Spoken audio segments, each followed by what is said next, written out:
믿음의 조상 아브라함이지만 그의 말년에는 아내도 죽고 또 이삭이 결혼 후에 분가를 했습니다. 그러다 보니까 허전하고 쓸쓸하기 그지없는 세월을 보내었어요.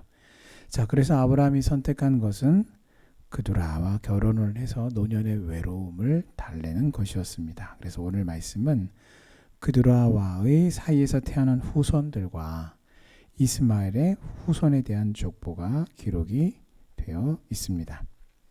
자, 아브라함이 그두라를 후처로 들였을 때의 나이가 137세 정도로 봅니다. 아브라함이 100세 때에 이미 뭐라고 얘기했냐면 저는 자식을 낳을 수가 없습니다. 생산의 능력이 없는 상태다라고 말했는데 아이고 웬걸요. 137세 때 오늘 그두라하고 결혼해가지고 자손을 이렇게 많이 낳았습니다. 좀 뭡니까 이게? 아니 그러면 100세 때 저는 자녀를 낳을 수 없습니다 라고 말했던 아브라함의 표현이 정말 겸손의 극치의 어떤 그런 다다른 표현이었던 것일까요? 아니면 거짓말이었던 것일까요? 자, 이것은 하나님이 아브라함으로 하여금 그의 아내 사라와의 관계에서 아브라함과 사라를 통해서 아들을 낳게 해주셨단 말이에요. 이삭이 태어났단 말이죠. 그때에 생산 능력이 없던 그 아브라함에게 하나님이 생산의 능력을 부여하신 것이죠. 그리고 그 능력이 한번 이렇게 발휘가 된 다음에 사라진 것이 아니라 계속해서 유지가 되었기 때문입니다. 아니 그럼 왜 하나님은요 고령의 나이에도 불구하고 이 생산 능력을 계속 유지시키셨던 것일까요? 자, 그것은 하나님께서 일찍이 약속하셨던 아브라함에게 약속하셨던 티끌 같은 후손과 뭇별 같은 자손의 번성을 성취하기 위함인 것입니다.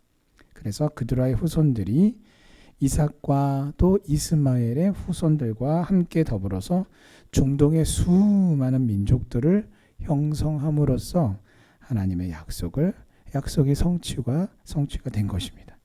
자, 이처럼 하나님은 반드시 하나님께서 약속하신 바 또 말씀하신 바를 성취하십니다. 그런데 그 성취하시는 그 모든 과정 속에서 아브라함의 생산 능력이 없었던 인간의 한계 또 그의 모든 자연적인 한계를 초월하셔서 누구에게요? 믿는 자에게 역사하시고 성취하시는 그 하나님의 약속을 여러분 믿어 의심치 않아서 이 약속에 하나님의 축복의 약속에 주인공으로 서시기를 주님의 이름으로 축원합니다. 자, 아브라함은 죽음이 임박해질 때까지 계속해서 그 자신의 자녀들에게 어떻게 합니까? 그러니까 이삭만이 이 사라로부터 태어난 하나님이 약속을 받은 하나님의 언약을 받은 언약 백성이고 그 이외에 하갈로부터 낳은 이스마엘 그리고 그 이스마엘의 이하의 모든 자손들 또 오늘 그두라로부터 태어난 모든 아들들 이 모든 아들들은 하나님의 언약을 받지 못한 사람들이란 말이에요. 하나님이 분명히 약속하신 그 축복의 약속은 이삭을 통해서 흘러간다라고 하나님이 말씀하셨어요. 자, 그러다 보니까 아브라함이 계속해서 지속적으로 한 일이 있는데 자, 오늘 죽음이 임박하자 자신의 모든 재산을 이삭에게 상속합니다. 그런데 이렇게 상속하기 이전에도 그는 서자들, 이삭을 제외한 다른 아들들에게도 자신의 재물을 나누어 주어서 그들로 하여금 이삭을 떠나 동쪽으로 옮겨가서 살게 했습니다. 자, 이것이 바로 아브라함이 이 자신의 가정의 평화를 유지하기 위해서 심혈을 기울였다라는 것을 말하는 것이에요. 자, 가정은 하나님이 세우신 최초의 기관으로서 또 삶의 보금자리이며 사회의 가장 기초 단위이며 기본이 되는 단위죠. 또한 교육의 장이며 하나님을 예배하는 처소이기도 합니다. 자, 그러므로 가정의 평화는 이와 같은 모든 일을 감당해야 하는 인간이 그 정상적인 삶을 위해서 절대적으로 필요한 것이 가정의 평화이죠. 그리고 그것을 책임지는 사람은 바로 가장이며 또한 부모인 것입니다. 이 모든 일을 책임지는 부모는 그러므로 오늘 이 아브라함과 같이 매 순간마다 가정의 평화를 실현하고 유지하기 위해서 힘써야 하는 것입니다. 그래서 오늘 아브라함의 이와 같은 모든 이삭을 제외한 다른 아들들을 계속해서 자신을 떠나서 동편으로 가서 살게 떠나보낸 이와 같은 조치는 영적으로 보면 하나님의 나라는 오직 믿음으로 말미암아 아브라함의 영적인 자손이 되어서 하나님의 언약을 계승한 성도만이 천국에 갈 수 있다라는 이 영적인 교훈을 우리에게 보여주고 있습니다. 하나님의 나라는 믿음에서 이방인이 된 사람은 들어갈 수 없어요.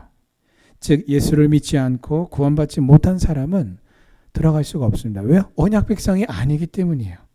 예수를 구주로 믿는다라는 것은 곧 하나님의 나라를 기업으로 물려받는 영적인 자녀, 하나님의 자녀가 된 것을 의미하는 것이고, 이것은 바로 하나님의 약속, 언약을 받은, 축복의 약속을 받은 언약 백성임을 의미하기 때문입니다. 아브라함의 혈통은 물려받았지만 하나님의 언약과 무관한 서자들은 동방의 거친 땅이 그들의 유업으로 주어졌던 것처럼 하나님의 언약에서 제외가 된 불신자들에게는 오직 천국이 아닌 지옥만이 그 유업으로 주어질 뿐이라는 것입니다. 자, 그러므로 구원의 은혜를 받은 하나님의 그 은혜와 사랑에 대해서 우리가 감사함을 항상 잃지 말아야 해요. 그리고 우리의 믿음이 흔들리지 않고 날마다 하나님의 그 말씀 위에 굳게 서서 경건한 이 믿음의 삶을 이어가시기를 주님의 이름으로 축원합니다. 아브라함이 그리고 드디어 175세 때 죽었습니다. 하나님은 아브라함을 부르셨어요. 그런데 딱 아브라함이 하나님의 그 부르심을 받고 딱 100년의 시간을 이 약속의 땅 가나안에서 살다가 죽었습니다. 그는 믿음의 조상이 되었고 하나님의 축복의 약속을 받았고 또 그 약속이 성취되는 것도 보았습니다. 하나님의 축복으로 거부가 되었을 뿐만 아니라 가나안의 실세이자 여러 왕들과 통치자들에게도 인정을 받았어요.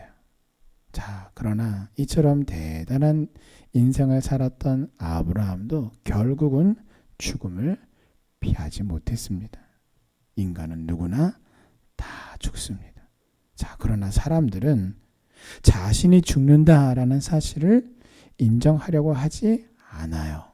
그저 우리가 천년 만년 살 것처럼 죽음에 대한 대비와 준비가 없이 그저 살아간단 말이죠.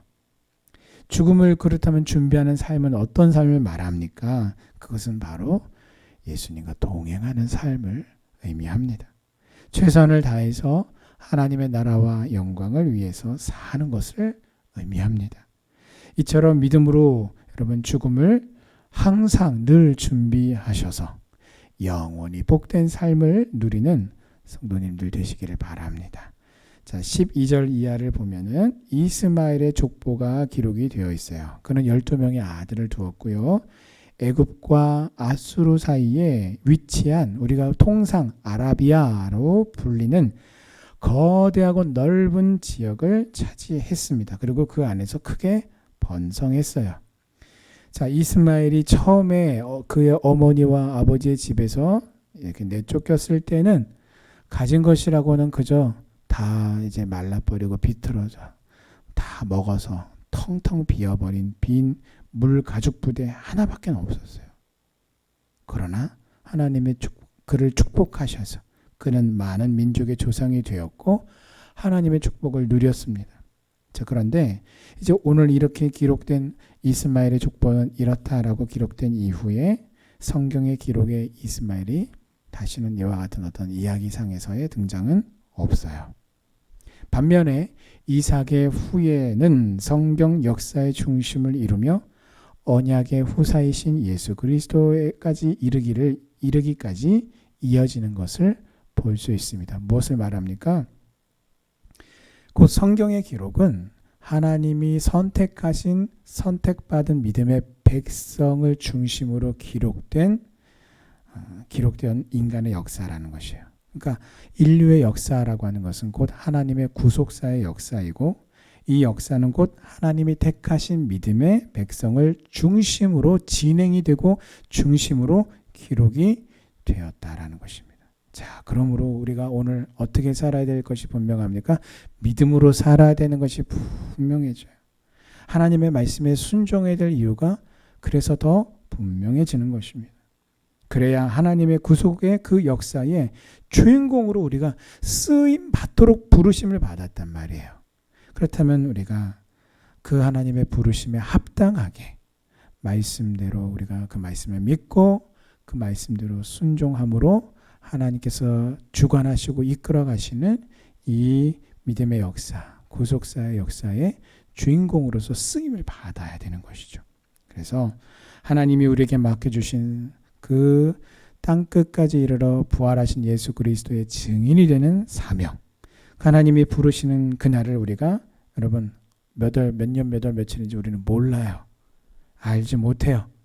그날은 고사하고 내가 이 땅을 떠나는 우리가 통상 소천하셨다라고 말하는 그날, 나의 소천날도 우리는 알지 못합니다. 그러나 그날은 모른다 하더라도 그 날이 언제일지라도 그 날까지 우리는 온전히 믿음으로 우리에게 주어진 그 사명을 수행함으로써 하나님의 나라에서 빛나는 우리 성도님들과 또 이름들이 되시기를 주님의 이름으로 축원합니다.